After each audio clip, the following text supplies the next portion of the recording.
tanpa dasar ilmu pasti akan muncul banyak pemahaman. Keyakinan kalau dibangun tanpa dasar ilmu pasti akan muncul perselisihan.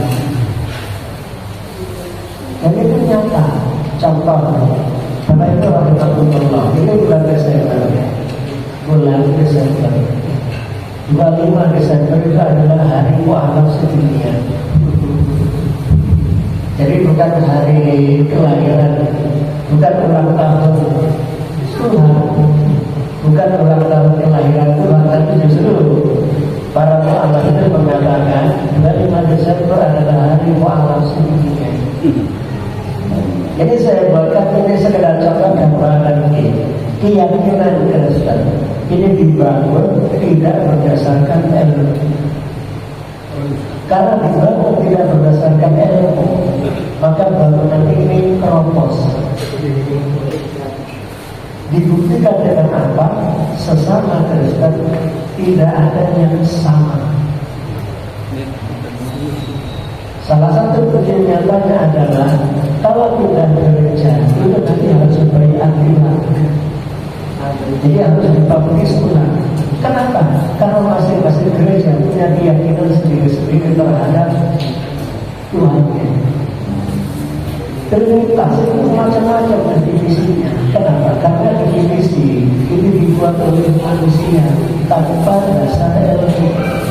Karena tanpa dasar ilmu sehingga munculnya hasilnya macam-macam.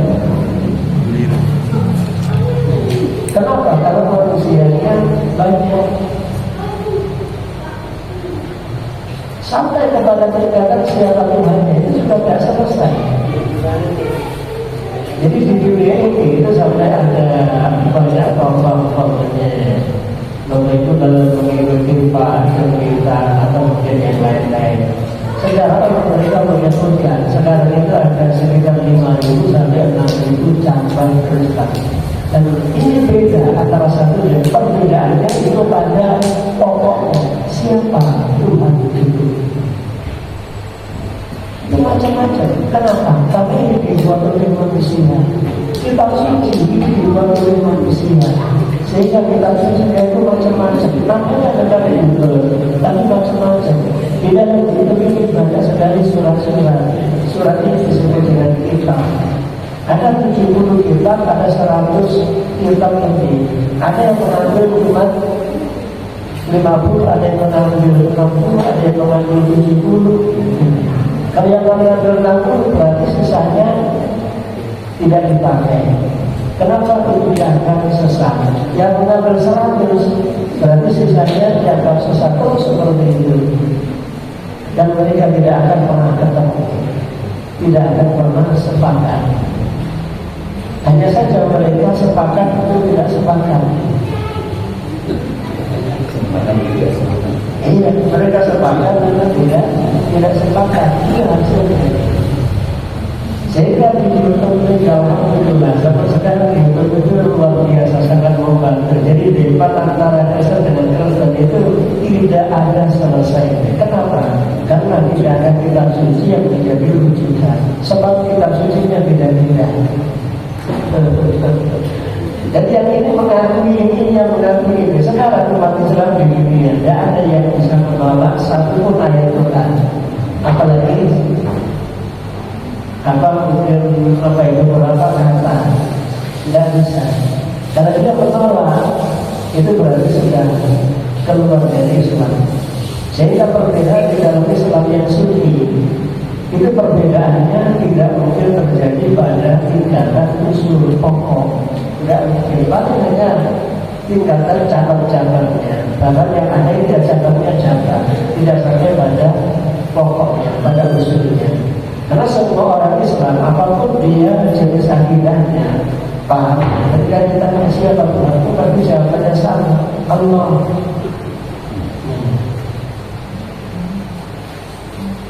Cuma nanti ketika ditanya sifat Allah ada berapa?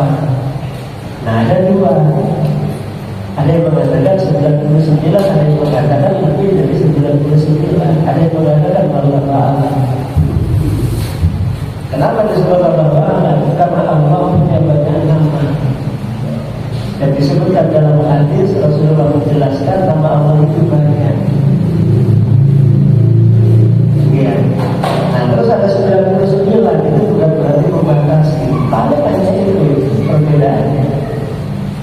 Itu yang sunni. Itu ada yang punya pendapat yang tidak. Itu juga sudah langsung keluar dari definisi Islam yang benar. Dan kemudian juga ada tidak sejarah.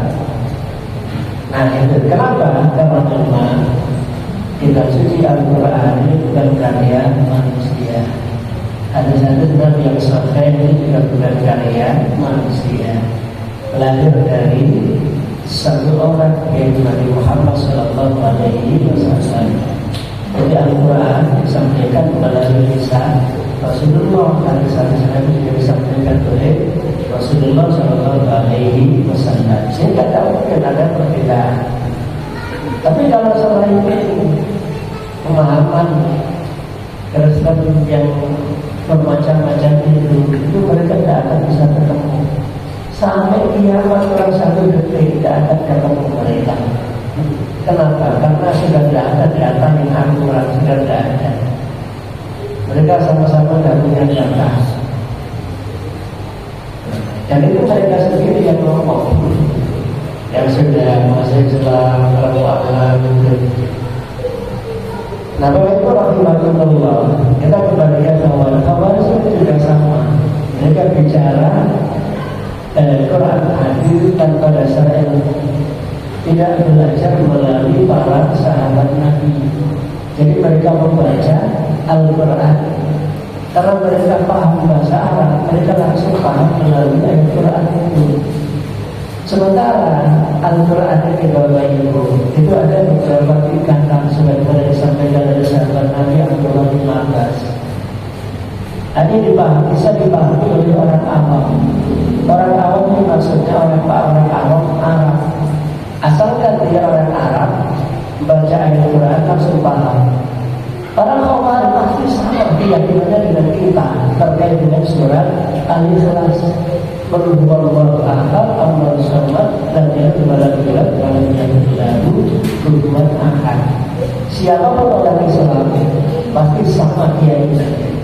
Kenapa? Karena ini termasuk ayat Quran yang peringkat 1. Jadi bisa dipahami oleh orang. Asalkan dia bisa bahasa Arab, dia akan paham.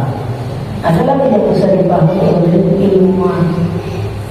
Jadi para ulama yang sudah belajar sebagai muslim, ada lagi yang dalam ketika lebih dalam lagi daripada itu.